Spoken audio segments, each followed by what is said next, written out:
Good evening. Picture this. It's the year 64 AD, and Rome is burning. Not metaphorically burning with political tension or economic collapse, but literally, catastrophically, apocalyptically on fire. The greatest city in the world is being consumed by flames that leap from building to building like a ravenous beast devouring everything in its path. Citizens are screaming, fleeing with whatever possessions they can carry.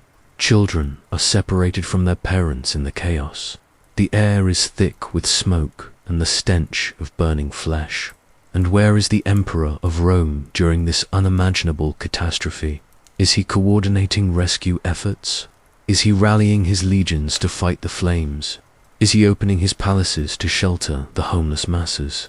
No, Emperor Nero is on stage, singing about the destruction of Troy while his own city burns to ash.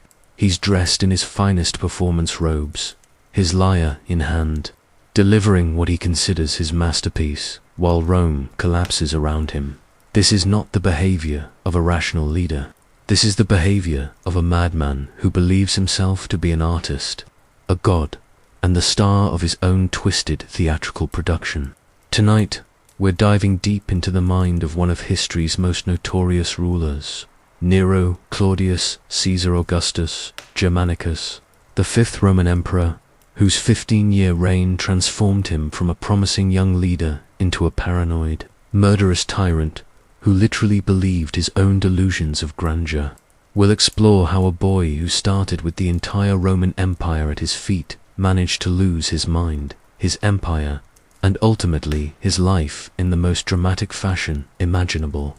This is the story of an emperor who executed his own mother, kicked his pregnant wife to death, married a man he castrated to look like his dead wife, and spent Rome's treasury on theatrical performances while his people starved. This is the story of a ruler so detached from reality that he thought singing to a burning city was appropriate leadership. This is the story of how absolute power doesn't just corrupt, it can literally drive a person completely, utterly, spectacularly insane.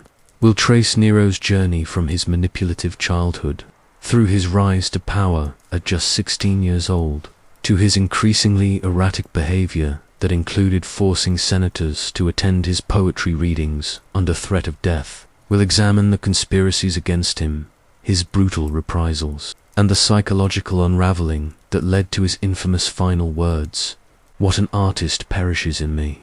Nero performed at all hours of the day and night, believing the world was his stage. So tell me, where in the world are you watching this from, and what time is it? And while you're at it, subscribe to this channel, because unlike Nero's Rome, we promise not to burn everything down if you do. To understand how Nero became the unhinged dictator who would terrorize Rome, we need to start with his childhood. Because nothing creates a psychopathic emperor, quite like a toxic family dynamic and a mother with unlimited ambition and zero moral boundaries. Nero was born Lucius Domitius Ahenobarbus in 37 AD, and from day one, his life was shaped by a woman who would make Lady Macbeth look like a gentle kindergarten teacher. His mother, Agrippina the Younger, was not just ambitious, she was ruthlessly, brilliantly, terrifyingly ambitious. She was the great-granddaughter of Augustus, the sister of the mad Emperor Caligula, and she had one singular focus in life, putting her son on the throne of Rome by any means necessary. Agrippina didn't just want power, she wanted to be power. She had already been married twice, and both husbands had conveniently died under mysterious circumstances. When she set her sights on Emperor Claudius, her own uncle, she didn't just seduce him, she manipulated him so completely that he not only married her, but also adopted her son Nero as his heir, bypassing his own biological son, Britannicus. Think about this for a moment. Agrippina convinced a man to marry his own niece and then disinherit his own child in favor of her son. This wasn't just political maneuvering, this was psychological warfare at the highest level. And young Nero was watching all of this unfold, learning that manipulation, deception, and ruthless ambition were not just acceptable but necessary for survival in his family. But Agrippina wasn't content to just influence her son's path to power. She wanted to control every aspect of his personality and worldview. She hired the best tutors in Rome, including the philosopher Seneca, not to teach Nero wisdom or ethics, but to mold him into the perfect puppet emperor that she could control from behind the scenes. The problem with raising a child to be a puppet is that puppets sometimes develop minds of their own, especially when those puppets are given absolute power over the known world at the age of 16. When Emperor Claudius died in 54 AD, almost certainly poisoned by Agrippina, using mushrooms laced with a toxin that would become known as Caesar's mushrooms, Nero ascended to the throne as the youngest Roman emperor in history. And for the first few years, everything seemed to be going according to Agrippina's plan. Nero was popular with the people. He made reasonable decisions, and most importantly, he listened to his mother. But here's the thing about absolute power. It reveals who you really are. And what it revealed about Nero was that beneath the carefully crafted exterior of a young, promising leader was a narcissistic, artistic, emotionally unstable individual who had inherited not just the throne of Rome, but also the family tradition of spectacular mental instability. The early signs were subtle. Nero started showing more interest in music and poetry than in governing. He began hosting elaborate dinner parties that lasted for days. He became obsessed with chariot racing and theatrical performances. None of this was particularly unusual for a young Roman noble. But what was unusual was the intensity of his obsessions and his complete inability to accept any criticism of his artistic abilities. Nero didn't just want to be an emperor who dabbled in the arts. He wanted to be recognized as a legitimate artist who just happened to also rule the Roman Empire. He started performing publicly, which was considered deeply inappropriate for someone of his social standing. Roman nobles might appreciate art, but they didn't become performers. That was for slaves and freedmen, not for the emperor of Rome. But criticism of his artistic pursuits wasn't just unwelcome, it was dangerous. Nero began to surround himself with yes-men who would praise his poetry and applaud his lyre playing, not because they genuinely appreciated his talents, but because they valued their lives more than artistic integrity. This created a feedback loop that would prove catastrophic for both Nero's psychological development and the stability of the Roman Empire. The more people praised his mediocre artistic efforts, the more convinced Nero became that he was a genuine artistic genius. And the more convinced he became of his artistic genius, the more time and energy he diverted from actual governing to pursuing his creative passions. Meanwhile, Agrippina was watching her carefully laid plans begin to unravel. She had created a monster, and that monster was starting to slip from her control. Nero was making decisions without consulting her. He was ignoring her advice. Worst of all, he was falling under the influence of other people, particularly his tutors, Seneca and Burrus, who were encouraging him to think for himself. The relationship between Nero and his mother began to deteriorate rapidly. Agrippina had spent years positioning herself as the power behind the throne, but Nero was increasingly unwilling to be anyone's puppet, even hers. The woman who had murdered her way to the top of Roman society was about to discover that the son she had molded into an emperor had inherited more than just her ambition. He had inherited her ruthlessness as well.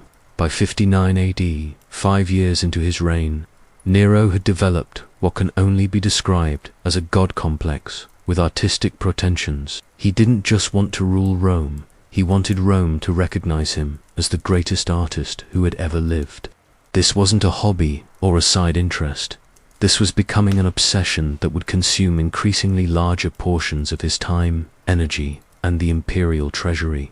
Nero's artistic pursuits weren't just embarrassing for a Roman emperor, they were revolutionary in the most disturbing way possible. He began performing publicly in theatrical productions, singing competitions, and chariot races. To put this in perspective, imagine if a modern head of state decided to abandon all governmental duties to pursue a career as a lounge singer and insisted that attending their performances was mandatory for all government officials. But Nero's performances weren't just mandatory for his court, they were mandatory for everyone. He would lock the doors of theaters and amphitheaters to prevent people from leaving during his recitals. Roman citizens found themselves trapped for hours, sometimes entire days, listening to Nero sing about mythological heroes, while the actual business of running an empire ground to a halt. The historical records describe scenes that would be comical if they weren't so terrifying. During one particularly lengthy performance, a woman actually gave birth in the theater because she wasn't allowed to leave. People would fake their own deaths to escape Nero's concerts. Some would climb over walls or hide in the rafters rather than endure another one of his poetry readings. But what made this situation truly dangerous wasn't just Nero's delusions about his artistic talent. It was his increasing inability to distinguish between performance and reality. He began to see his entire reign as a kind of theatrical production, with himself as the star, the Roman people as his audience, and the entire empire as his stage. This theatrical worldview extended to his personal relationships in ways that were both bizarre and deadly.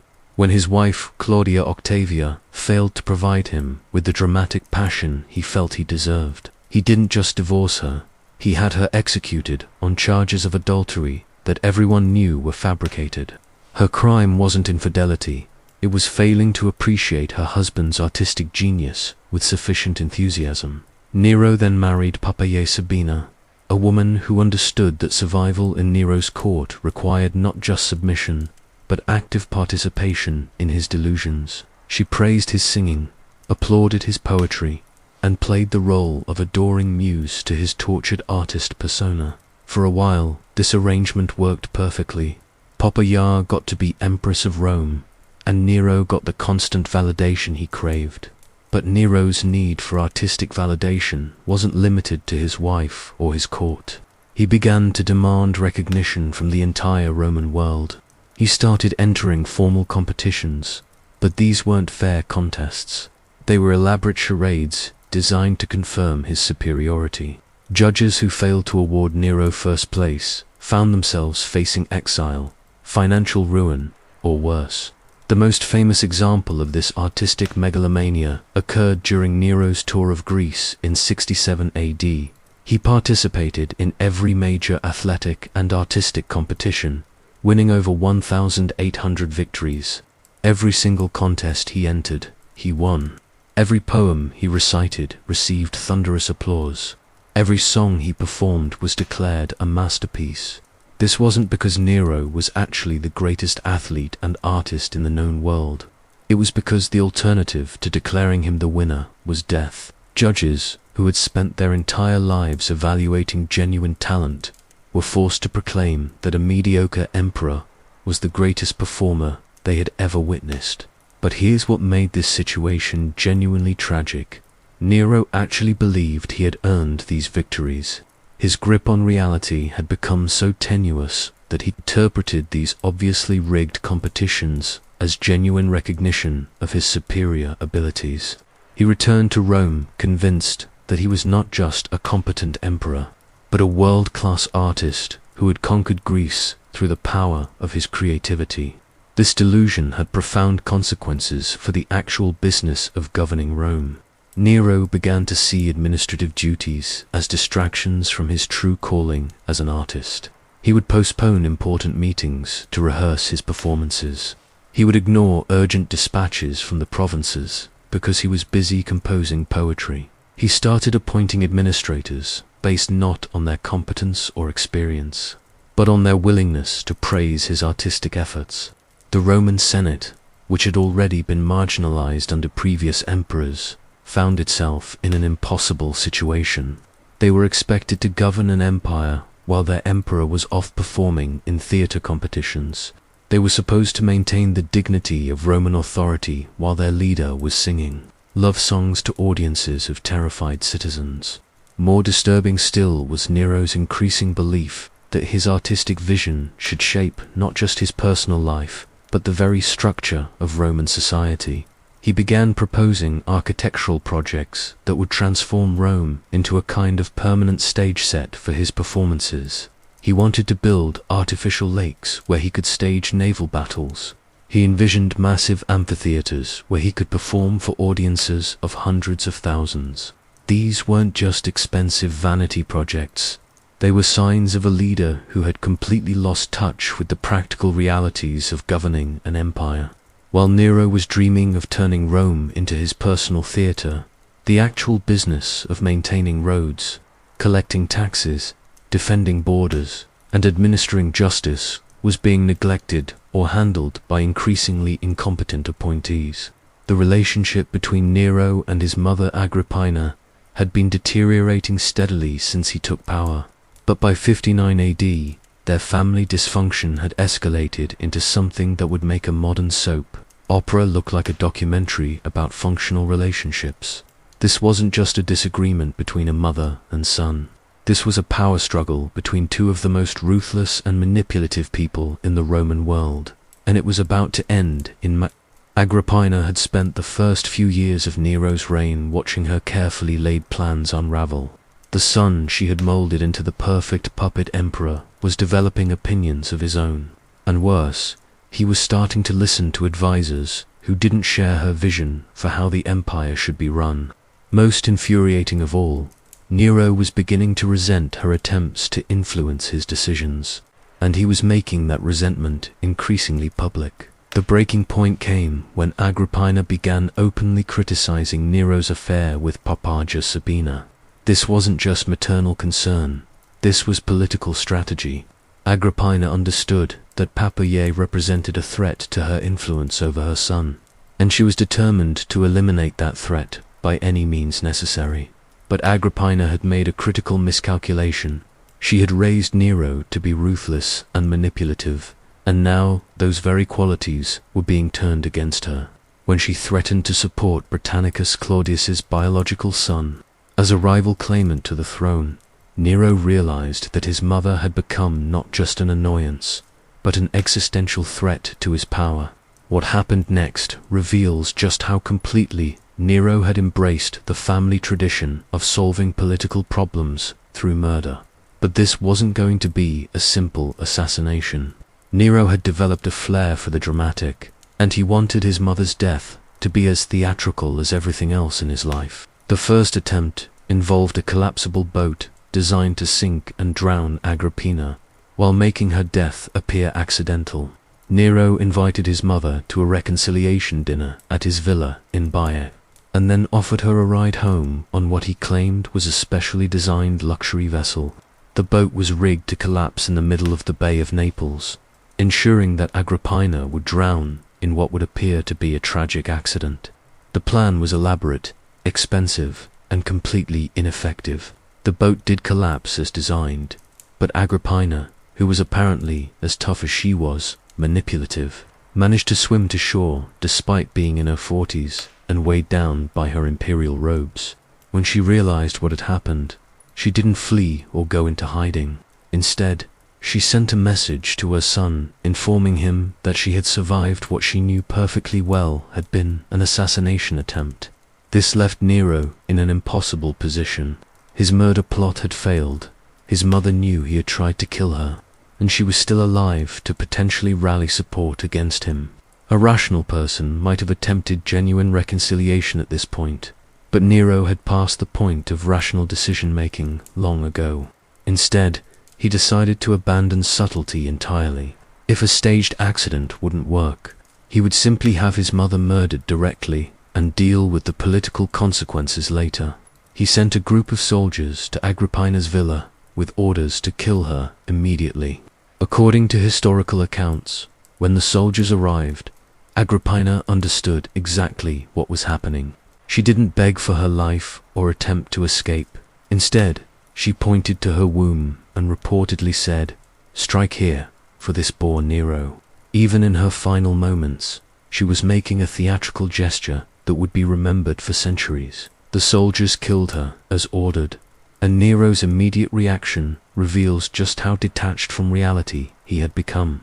When informed that his mother was dead, he didn't express relief, regret, or even satisfaction.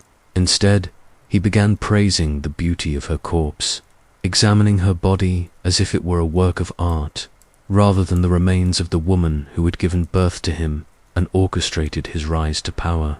But the most disturbing aspect of this entire episode wasn't the murder itself, it was Nero's behavior in the aftermath. Rather than quietly handling the political fallout from matricide, he seemed to expect that the Roman people would understand and approve of his decision. He wrote a letter to the Senate explaining that Agrippina had been plotting against him and that her death was necessary for the security of the empire. The Senate, faced with an emperor who had just murdered his own mother and was expecting them to congratulate him for it, did what they had learned to do under Nero's rule. They praised his wisdom and courage. They passed resolutions thanking the gods for protecting the emperor from his mother's treachery.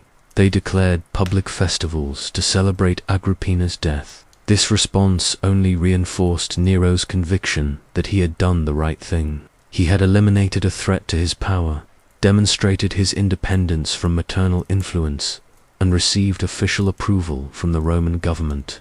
In his mind, the matricide wasn't a horrific crime. It was a successful political maneuver that proved his fitness to rule. But murdering his mother had psychological consequences that Nero couldn't simply legislate away. Historical accounts suggest that he became increasingly paranoid and erratic after Agrippina's death, as if killing the person who had created and controlled him had left him without any anchor to reality whatsoever. The woman who had manipulated her way to the pinnacle of Roman power, who had poisoned emperors and eliminated rivals, who had molded her son into the perfect weapon for achieving her ambitions, had finally been destroyed by her own creation. Agrippina had taught Nero that murder was an acceptable solution to political problems, and he had learned the lesson so well that he applied it to his teacher. On the night of July 18th, 64 AD, Rome began to burn. What started as a small fire in the shops surrounding the circus, Maximus quickly spread through the narrow streets and wooden buildings of the ancient city, eventually consuming 10 of Rome's 14 districts and leaving hundreds of thousands of people homeless. The fire burned for 6 days and 7 nights, and when it was finally extinguished, much of the greatest city in the world had been reduced to ash and rubble. This catastrophic event should have been the defining crisis of Nero's reign, the moment when he either proved his leadership capabilities or demonstrated his incompetence for all history to judge. Instead, it became the foundation for one of the most enduring legends about his complete detachment from reality, the image of Nero, playing his lyre and singing while Rome burned around him. Now, the historical record suggests that Nero wasn't actually in Rome when the fire started. He was at his villa in Antium, about 35 miles south of the city. When he received word of the disaster, he supposedly rushed back to coordinate relief efforts, opened his own palaces to house refugees, and organized the distribution of food and supplies to the displaced population. These are the actions of a responsible leader dealing with a crisis. But here's where the story becomes typically Nero. Even his disaster response was infected with his obsession with theatrical performance and artistic recognition.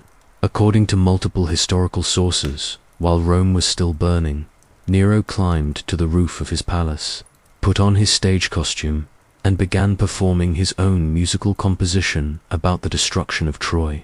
Think about this for a moment. The capital of the empire was on fire. His subjects were fleeing for their lives. Ancient temples, irreplaceable works of art, and entire neighborhoods were being consumed by flames. And Nero's response was to treat this genuine catastrophe as inspiration for an artistic performance. The song he chose to perform was particularly revealing. The destruction of Troy wasn't just any mythological story. It was the epic tale of a great city being completely destroyed by fire. Nero wasn't just performing during the disaster, he was performing about the disaster, as if the suffering of hundreds of thousands of real people was simply raw material for his creative expression. But the most disturbing aspect of this performance wasn't just its timing or subject matter. It was Nero's apparent conviction that his artistic response to the crisis was more important than any practical relief efforts. He seemed to genuinely believe that Rome needed his poetic interpretation of their suffering more than they needed food, shelter, or medical care. The fire also provided Nero with an opportunity to implement some of his more grandiose architectural fantasies. Rather than simply rebuilding the destroyed areas of Rome, he announced plans for a completely new city that would be worthy of his artistic vision. The new Rome would have wider streets, taller buildings, and most importantly, it would include his masterpiece, the Domus Aurea, or Golden House. The Golden House wasn't just a palace. It was a monument to Nero's megalomania on a scale that defied comprehension.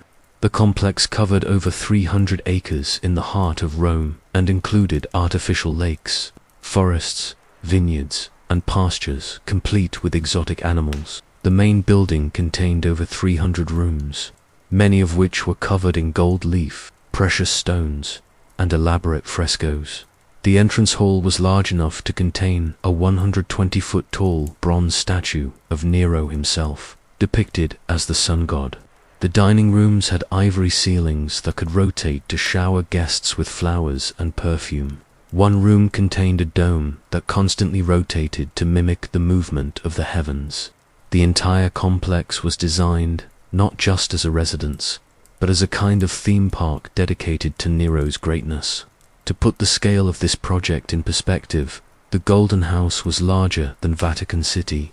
Nero had essentially claimed the center of Rome as his personal playground, displacing thousands of residents and demolishing historically significant buildings to create what was essentially a monument to his own ego.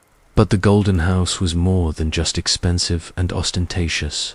It was a physical manifestation of Nero's complete break with reality. He wasn't just building a palace, he was creating an artificial world where he could live out his fantasies of being a godlike artist-emperor. The rotating dining rooms and mechanical ceilings weren't just luxury features, they were theatrical devices designed to make every meal, every gathering, every moment of Nero's life into a kind of performance. The cost of this project was staggering, even by imperial standards. The Golden House consumed resources that could have rebuilt entire cities, fed armies, or funded infrastructure projects that would have benefited millions of Romans. Instead, these resources were devoted to creating elaborate mechanisms for showering, dinner guests with rose petals and rotating rooms to match Nero's moods. More troubling still was Nero's apparent belief that the Roman people should be grateful for this expenditure. He seemed to think that providing them with a magnificent palace to admire was more valuable than providing them with basic services or disaster relief. In his mind, the Golden House wasn't just a personal indulgence, it was a gift to civilization itself. The completion of the Golden House was celebrated with a festival that lasted for days and included performances by Nero himself. He sang about the beauty of his creation, composed poetry about its artistic significance, and expected his guests to respond with appropriate wonder and gratitude. Anyone who failed to express sufficient enthusiasm for the palace's magnificence was noted and remembered. When the Golden House was finally finished, Nero is reported to have said, "At last I can begin to live like a human being." This comment reveals everything about his psychological state. The ruler of the most powerful empire in history, living in unprecedented luxury, wielding absolute power over millions of people, felt that he had been somehow deprived, until he could live in a palace that covered 300 acres and contained mechanical dining rooms. If there's one thing that defined Nero's approach to family relationships, it was his remarkable ability to turn even the most basic human connections into opportunities for theatrical violence. By the mid-60s AD, Nero had already murdered his mother, but that was just the beginning of what would become a comprehensive campaign to eliminate anyone whose existence might interfere with his artistic ambitions or challenge his increasingly delusional worldview. His wife, Poppaea Sabina, had initially seemed like the perfect partner for Nero's theatrical lifestyle. She understood the importance of playing her role as the adoring muse to his tortured artist persona, and for several years, their marriage functioned as a kind of ongoing performance piece about imperial romance. But in 65 AD, this carefully choreographed relationship took a turn that revealed just how completely Nero had lost touch with normal human emotions. The incident that ended their marriage occurred after Nero returned from a day at the chariot races. Poppaea, who was pregnant at the time, criticized him for spending so much time away from home on what she considered frivolous pursuits. This was exactly the kind of reasonable marital complaint that happens in households around the world every day. Nero's response was not reasonable. According to historical accounts, Nero flew into a rage and kicked Poppaea in the stomach with such violence that she died from her injuries. He had literally kicked his pregnant wife to death over a minor domestic disagreement. But what makes this story even more disturbing is Nero's reaction to what he had done. Rather than expressing remorse or even acknowledging that he had committed murder, Nero seemed genuinely devastated by Poppaea's death, not because he regretted killing her, but because he missed her presence in his life. He had eliminated the source of criticism, but in doing so, he had also eliminated the person who had best understood how to validate his artistic pretensions. What happened next reveals the true depth of Nero's psychological deterioration. Unable to cope with the loss of Poppaea, but apparently incapable of connecting her death to his own actions, Nero began searching for a replacement who could fill the same role in his ongoing life performance. He found that replacement in a young freedman named Sporus, who bore a physical resemblance to the dead Poppaea. But Nero didn't just want Sporus to act like his dead wife, he wanted him to be his dead wife. So he ordered that Sporus be castrated and then married him in a formal ceremony complete with wedding dress and veil. This wasn't just bizarre, it was unprecedented in Roman history. While Roman society was relatively tolerant of homosexual relationships, the idea of a formal marriage between two men was completely outside the bounds of acceptable behavior, especially for an emperor. Nero wasn't just breaking social conventions, he was creating entirely new categories of inappropriate conduct. But the most disturbing aspect of this arrangement wasn't its novelty. It was Nero's apparent conviction that he had successfully brought Poppaea back from the dead through the simple expedient of castrating and cross-dressing a slave who looked like her. He began referring to Sporus as his wife, expecting others to treat him as an empress, and behaving as if his dead wife had been miraculously restored to him. This delusion extended to Nero's treatment of other family members who might remind him of people he had lost or eliminated. When he encountered a slave named Claudius, who reminded him of his stepfather, the former emperor Claudius, Nero didn't just free him or promote him. Instead, he began treating him as if he were actually the dead emperor, seeking his advice on political matters and including him in important ceremonies. These weren't just eccentricities or harmless quirks. They were signs of a complete break with reality. Nero was living in a world populated by people he had murdered, brought back to life through the simple expedient of finding lookalikes and forcing them to play the roles of the dead. His relationship with his remaining family members became increasingly strained as they watched him descend into this fantasy world. His aunt Domitia Lepida had initially survived Nero's purges by keeping a low profile and avoiding any actions that might be interpreted as criticism or competition. But eventually, even careful neutrality wasn't enough to ensure safety in Nero's court. Domitia Lepida's crime was apparently nothing more than existing as a reminder of Nero's family connections and normal human relationships. In 59 AD, the same year he murdered his mother, Nero ordered her execution on charges that everyone knew were fabricated. Her real offense was being a link to his past, a reminder of the time when he had been a normal child with normal family relationships. By the mid-60s, Nero had effectively eliminated his entire immediate family through a combination of murder, suicide, and forced exile. He was surrounded only by people who were either too terrified to contradict him or too dependent on his favor to risk honest communication. This isolation created a feedback loop that accelerated his descent into complete psychological collapse. Without family members to provide reality checks or emotional anchoring, Nero became entirely dependent on the validation of his artistic performances and the elaborate fantasies he had constructed around his dead wife and other murdered relatives. He was living in a world of his own creation, populated by actors playing the roles of dead people, and he seemed genuinely unable to distinguish between this constructed reality and the actual world around him. By 65 AD, Nero's behavior had become so erratic and dangerous that even his most loyal supporters were beginning to question whether the empire could survive his continued rule. His artistic obsessions were consuming increasingly large portions of the imperial budget. His arbitrary executions were terrorizing the aristocracy, and his complete detachment from the practical business of government was creating administrative chaos throughout the provinces. It was in this atmosphere of growing desperation that a group of senators, aristocrats, and military officers began to organize what would become known as the Pisonian Conspiracy, named after its nominal leader, Gaius Calpurnius Piso. This wasn't just a political disagreement or a power struggle. It was a carefully planned attempt to assassinate an emperor who had become so dangerous that even his own supporters believed he needed to be eliminated for the good of Rome.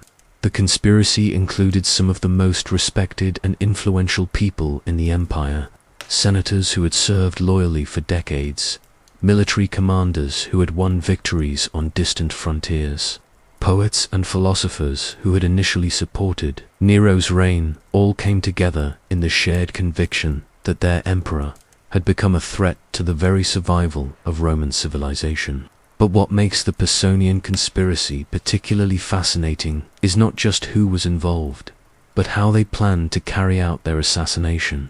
These weren't desperate revolutionaries plotting a crude murder. They were sophisticated political operators who understood that killing Nero would only solve half their problem. They also needed to ensure a smooth transition to a new emperor who could restore stability and sanity to the imperial government. The plan was elegant in its simplicity. Piso would host a festival at his villa outside Rome, and Nero would be invited as the guest of honor.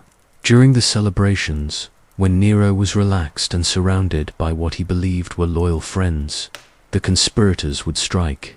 Nero would be killed quickly and efficiently. Piso would be proclaimed emperor, and the Roman world would be informed that the dangerous madman who had been terrorizing them for over a decade was finally dead. But the conspiracy faced a fundamental problem that would ultimately prove fatal. How do you organize a plot against a paranoid emperor without the emperor discovering what you're planning? Nero might have been detached from reality in many ways, but his survival instincts were still sharp, and he had surrounded himself with informants and spies who reported any suspicious activity directly to him. The conspiracy began to unravel when one of the peripheral members, Flavius Scaevenus, made the kind of elementary mistake that reveals how the stress of plotting against a murderous tyrant can affect even careful people's judgment. On the day before the planned assassination, Scaevenus freed several slaves, gave away valuable possessions, and sharpened an old dagger that he intended to use in the attack. These actions were noticed by his personal slave Malichus, who understood exactly what they meant. Faced with the choice between loyalty to his master and loyalty to the emperor, Malichus chose the option that was most likely to keep him alive. He went directly to Nero's palace and informed the imperial guards that his master was planning to assassinate the emperor the following day. Nero's reaction to this news reveals both his paranoia and his showman instincts. Rather than simply arresting the conspirators quietly, he decided to turn their capture and punishment into a public spectacle that would demonstrate the consequences of opposing his rule. This wasn't just about eliminating a threat. It was about creating a performance piece that would terrorize potential future conspirators. Scandalous was arrested immediately and subjected to torture designed not just to extract information about other conspirators, but to provide Nero with the dramatic satisfaction of watching his enemies suffer. Under torture, Scandalous revealed the names of other participants, and within days, Nero's agents had rounded up dozens of people connected to the plot. But the most revealing aspect of Nero's response to the conspiracy wasn't his brutality. It was his apparent surprise that anyone would want to kill him. Despite years of increasingly erratic behavior, arbitrary executions, and obvious neglect of his imperial duties, Nero seemed genuinely puzzled that his subjects might consider him a bad emperor. In his mind, he was a gifted artist who happened to also rule an empire, and he couldn't understand why people weren't grateful for the opportunity to be governed by someone so talented. The trials and executions that followed the discovery of the conspiracy were conducted with all the theatrical flair that Nero brought to everything else in his life. Rather than simply executing the conspirators, he staged elaborate public trials where he could denounce their ingratitude and proclaim his own virtues as both an emperor and an artist. Picer, the intended replacement emperor, was forced to commit suicide, but not before being subjected to a lengthy denunciation of his character and abilities. Other conspirators were tortured publicly, their confessions extracted and broadcast throughout the empire as warnings to anyone else who might consider opposing Nero's rule. The most tragic casualty of Nero's response to the conspiracy was his former tutor, Seneca, who had actually tried to moderate Nero's behavior during the early years of his reign. Seneca had withdrawn from active participation in government and had been living quietly on his estates, writing philosophy and avoiding any actions that might be interpreted as opposition to the emperor.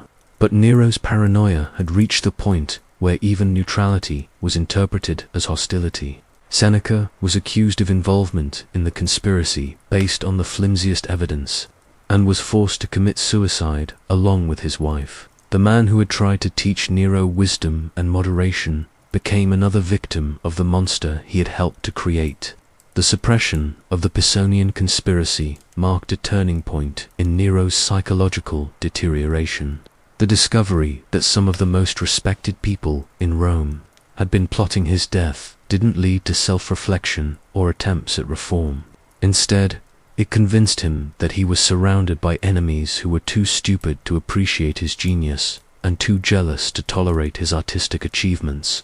The executions continued for months, with Nero using increasingly tenuous connections to justify eliminating anyone who might pose a future threat to his rule.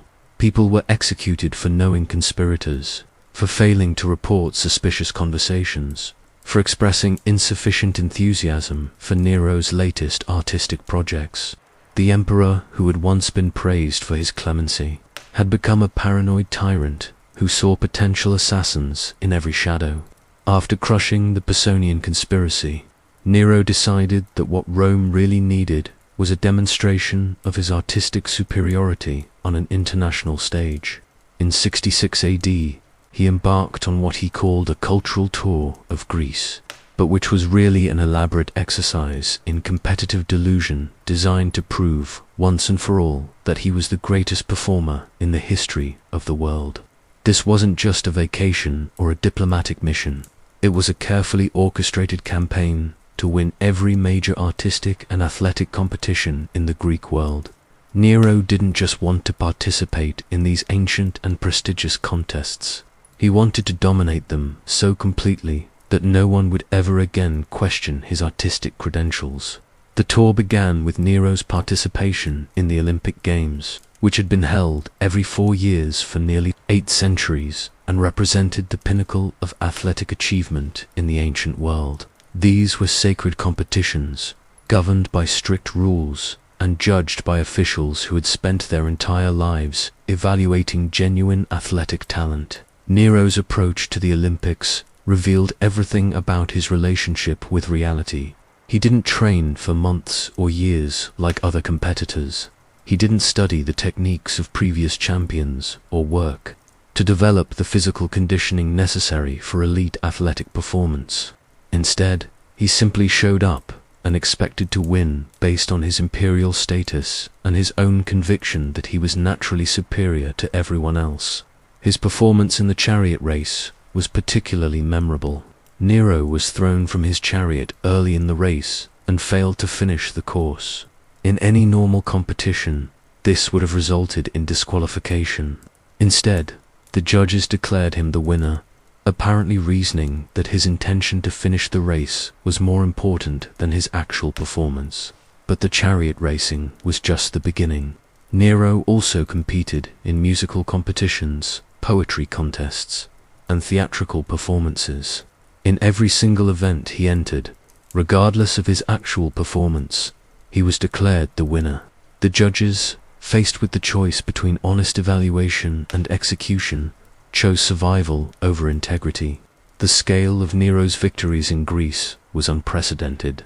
He won over 1,800 crowns in various competitions, accumulating more victories in a single tour than most legitimate champions achieved in entire lifetimes. He returned to Rome with wagons full of trophies and awards, physical proof of what he considered his artistic and athletic supremacy. But the most disturbing aspect of this entire spectacle wasn't the obvious corruption of the competitions.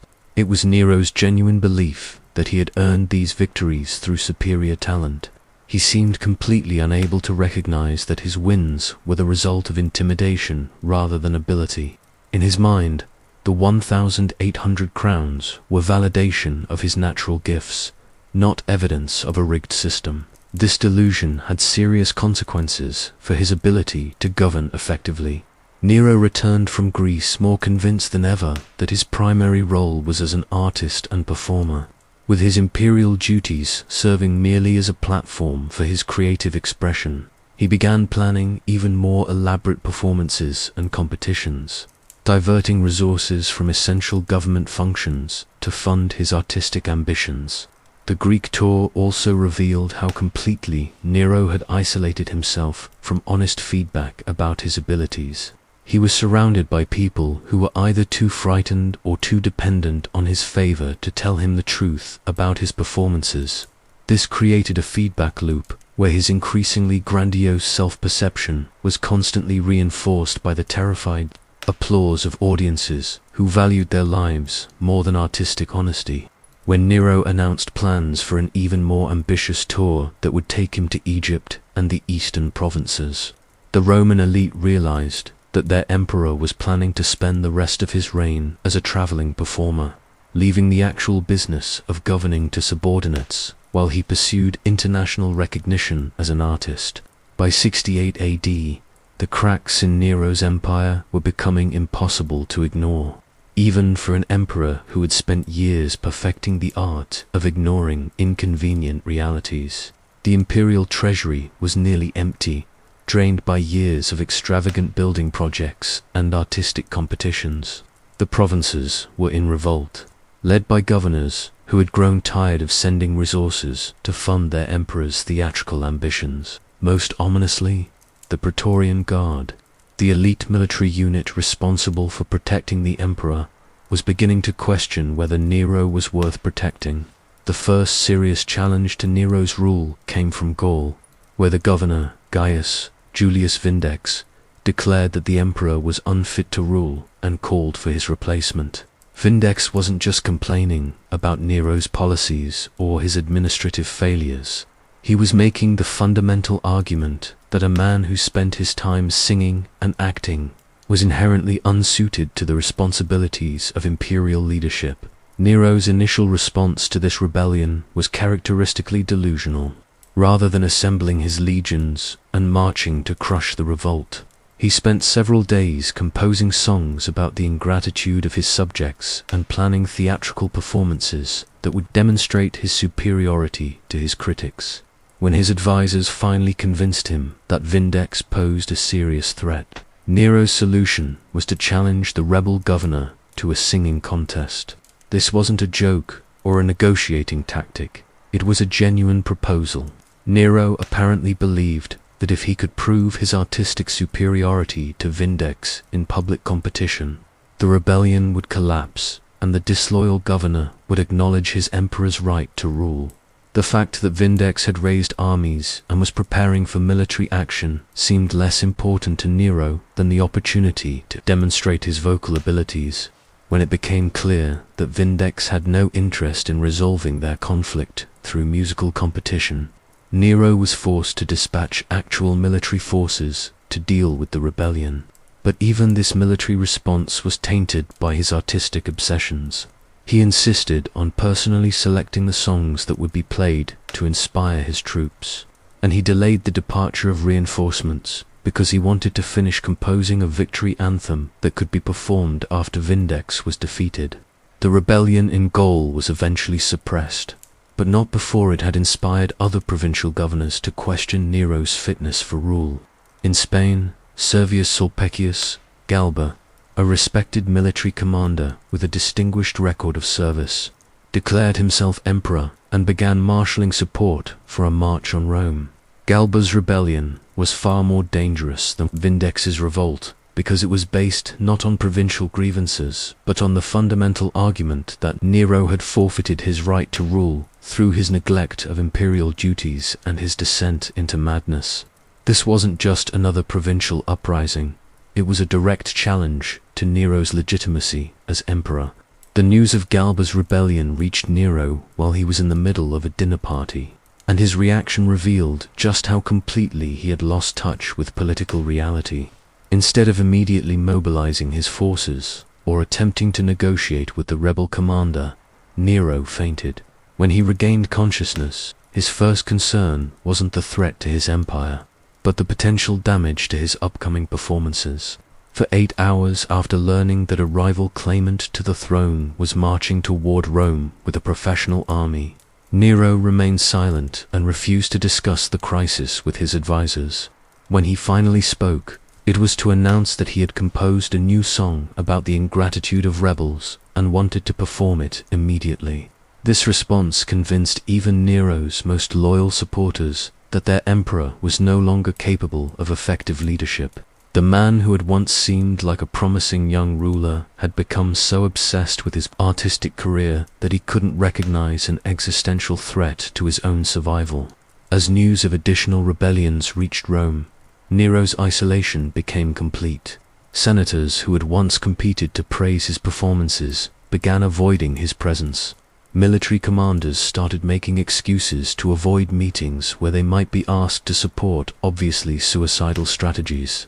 Even his closest personal servants began planning their escapes from a regime that was clearly heading toward collapse. The most telling sign of Nero's psychological disintegration was his response to suggestions that he might need to abdicate or flee Rome. Rather than considering these practical options, he announced plans for a farewell tour where he would perform his greatest hits for the Roman people one last time before his inevitable death. He seemed to view his approaching downfall not as a political catastrophe, but as the final act in the tragic drama of his life. In Nero's mind, he wasn't a failed emperor whose misrule had provoked multiple rebellions. He was a misunderstood artist whose genius had been rejected by a world too crude to appreciate his talents. His impending defeat wasn't evidence of his incompetence. It was proof of the world's inability to recognize true greatness. By June of 68 AD, Nero's world was collapsing with the same dramatic flair that had characterized his entire reign. Galba's forces were approaching Rome. The Senate had declared Nero an enemy of the state, and the Praetorian Guard had abandoned their posts to join the rebellion. The emperor, who had spent 14 years treating his reign as an extended theatrical performance, was about to discover that world consequences couldn't be resolved through artistic expression. The end began when Nero's closest advisors informed him that the Senate had voted to strip him of his imperial powers and had authorized his capture and execution according to ancient Roman tradition, which involved being beaten to death with rods. This wasn't just political maneuvering. It was a formal declaration that Nero was no longer considered the legitimate ruler of Rome. A rational person in this situation might have attempted to negotiate with the rebels, gathered loyal forces for a final stand, or simply fled the city to seek refuge in a distant province. Nero's response was to lock himself in his palace and spend several hours practicing suicide techniques, apparently concerned that he might not be able to kill himself with sufficient dramatic style. According to historical accounts, Nero spent his final night as emperor composing his own epitaph and rehearsing his death scene. He wasn't just planning to die, he was choreographing his demise to ensure that it would be remembered as the greatest performance of his career. Even facing imminent execution, his primary concern was the artistic quality of his final moments. When dawn broke on June 9th, 68 AD, Nero finally accepted that his position in Rome had become untenable. But rather than fleeing immediately, he spent additional precious hours selecting which of his compositions should be preserved for posterity and which costumes he wanted to take with him into exile. He was packing for his escape, as if he were preparing for another performance tour. Nero's final escape from Rome was as chaotic and undignified as everything else in his later reign. Disguised in a cloak and traveling with only 4 companions, the man who had once commanded legions and ruled the Mediterranean world was reduced to sneaking through back streets like a common criminal. But even during this desperate flight, Nero couldn't resist the temptation to comment on the dramatic irony of his situation. Apparently finding his own downfall aesthetically interesting, the group took refuge at the villa of Finn, one of Nero's freedmen, located about 4 miles outside Rome. This wasn't a strategic retreat to a fortified position. It was simply the desperate flight of a man who had finally realized that his theatrical approach to leadership had real-world consequences that couldn't be resolved through artistic performance. At Finn's villa, Nero received word that the Senate had formally condemned him to death, and that soldiers were already searching for him throughout the city. The manhunt wasn't just about capturing a deposed emperor.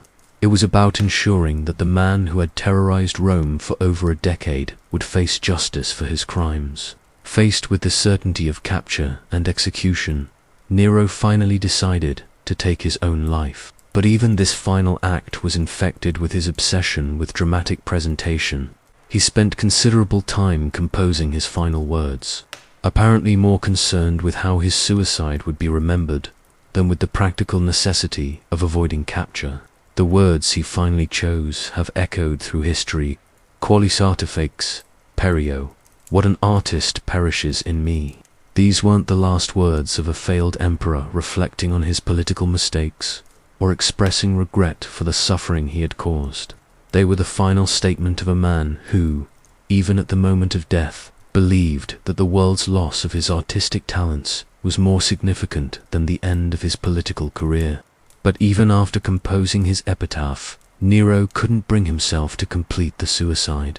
Historical accounts describe him holding a dagger to his throat for several minutes, unable to make the final thrust that would end his life. The man who had ordered the deaths of thousands of people, including his own mother, wife, and closest advisors, discovered that he lacked the courage to kill himself. It was only when he heard the approaching hoofbeats of the soldiers who had been sent to capture him that Nero finally found the resolve to drive the blade into his throat.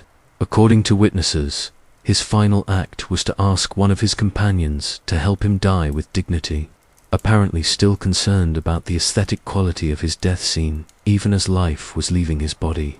Nero died on June 9th, 68 AD, at the age of 30, ending a reign that had lasted 14 years and had transformed him from a promising young leader into one of history's most notorious examples of absolute power corrupting absolutely.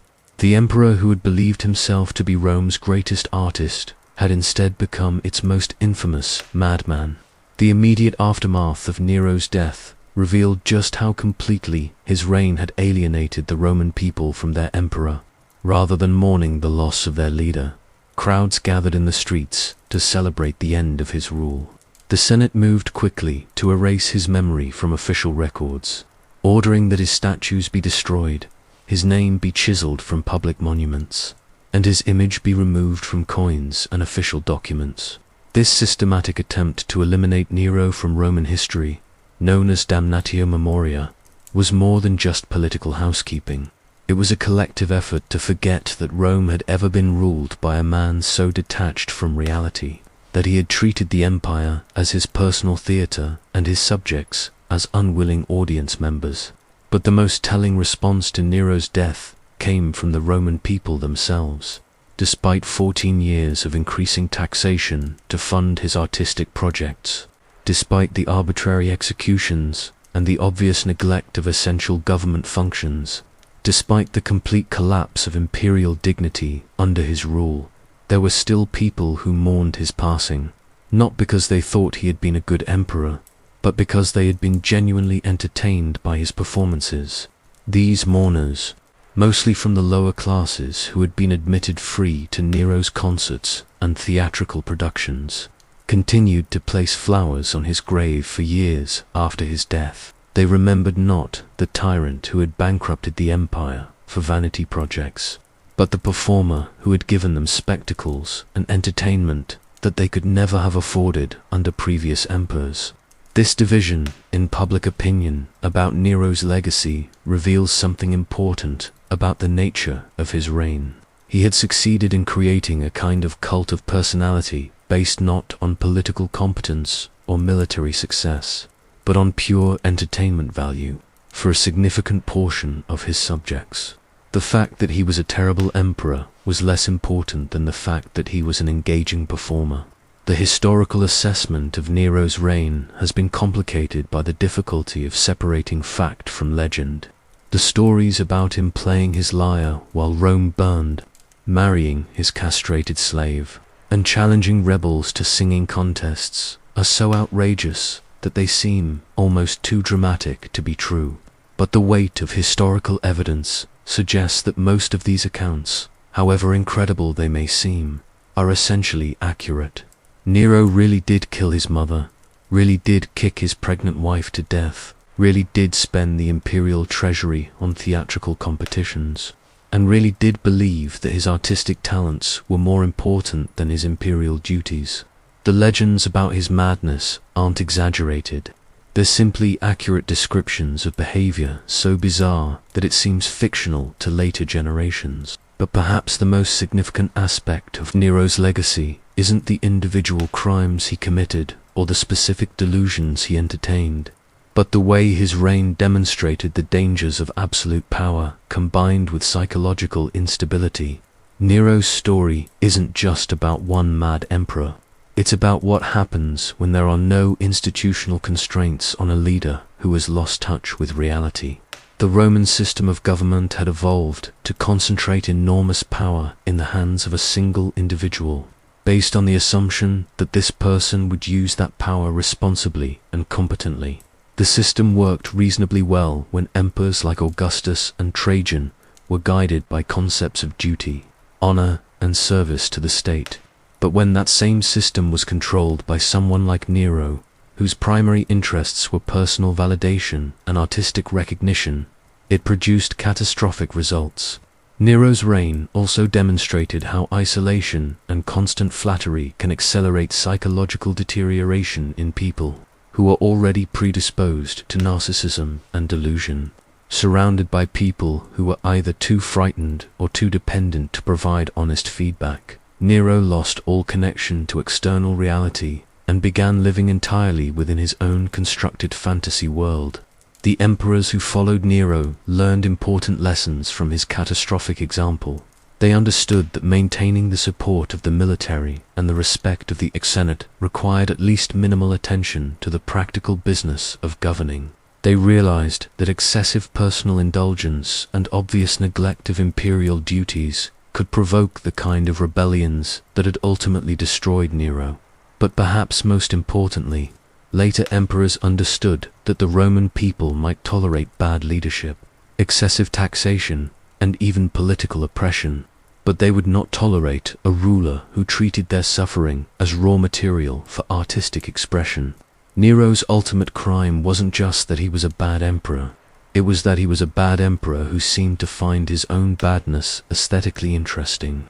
In the end, Nero's greatest achievement may have been inadvertently demonstrating the importance of humility, competence, and reality-based thinking in political leadership. His reign serves as a permanent warning about what can happen when absolute power is exercised by someone who values artistic recognition more than human life and who confuses theatrical success with actual accomplishment. The emperor, who believed he was Rome's greatest artist, instead became history's most famous example of how creative pretensions, unchecked power, and psychological instability can combine to produce a leader so dangerous that his own subjects celebrate his death. Nero didn't just lose his mind. He lost it so completely and so publicly that his name became synonymous with the madness that absolute power can produce. Today, nearly 2,000 years after Nero's death, his name remains one of the most recognizable in human history. But he's not remembered as he wanted to be remembered. He's not celebrated as the great artist he believed himself to be, or honored as the innovative performer who brought culture to the masses. Instead, Nero is remembered as the archetypal mad emperor, the cautionary tale about what happens when unlimited power meets unlimited ego and unlimited delusion. The irony of Nero's legacy is that he did, in fact, become immortal through his art, just not in the way he intended. His life became the ultimate performance piece, a tragic comic drama about power, madness, and self-destruction that has fascinated audiences for centuries. Every time his story is told, Nero gets another performance, another chance to scandalize and entertain an audience, another opportunity to be the center of attention. But this immortal fame came at the cost of everything he actually wanted to be remembered for. His poetry has been lost, his musical compositions forgotten. His theatrical performances survive only as historical footnotes to his political crimes. The artistic legacy he cared about most has vanished completely, while the political legacy he treated as a distraction from his real interests has made him permanently famous. In his final words, "What an artist perishes in me," Nero revealed the delusion that had defined his entire reign. He genuinely believed that the world was losing a great creative genius, when in fact it was simply being relieved of a dangerous madman who had happened to hold absolute power. The artist he thought was perishing had never actually existed except in his own imagination. Perhaps the most fitting tribute to Nero's memory is that he continues to serve as a warning about the dangers of narcissism, delusion, and the corruption of absolute power. Every time a modern leader shows signs of preferring flattery to honest advice, of treating governance as performance art, or of believing their own propaganda more than objective reality, historians and political commentators invoke Nero's name as a reminder of where such behavior can lead. The emperor, who wanted to be remembered as Rome's greatest artist, instead became history's most famous example of how power without accountability, ego without limits, and creativity without connection to reality can produce a leader so spectacularly destructive that his own name becomes synonymous with madness and tyranny. Nero got his immortality, but not his legacy. He became the eternal performer he always wanted to be. But the performance he's giving for eternity isn't the beautiful tragedy he composed for himself. It's the dark comedy of his own life, played out again and again for audiences who watch not to admire his artistry, but to learn from his catastrophic example. In the end, what an artist perishes in us all when we lose touch with reality, when we confuse performance with substance, when we value our own validation more than other people's lives, and when we forget that true greatness comes not from the applause we receive, but from the positive impact we have on the world around us. Nero's story is ultimately not just about one mad emperor, but about the madness that lives within power itself, waiting for the right combination of circumstances, personality, and opportunity to transform a leader into a monster. And that's a performance that, unfortunately, never ends. The stage is always set, the audience is always waiting, and somewhere in some palace or mansion or office building. Another potential Nero is always preparing for their debut, convinced that they're about to give the performance of a lifetime, unaware that they're actually preparing to become history's next cautionary tale about what happens when power, ego, and delusion take center stage together. And the show, as they say, must go on.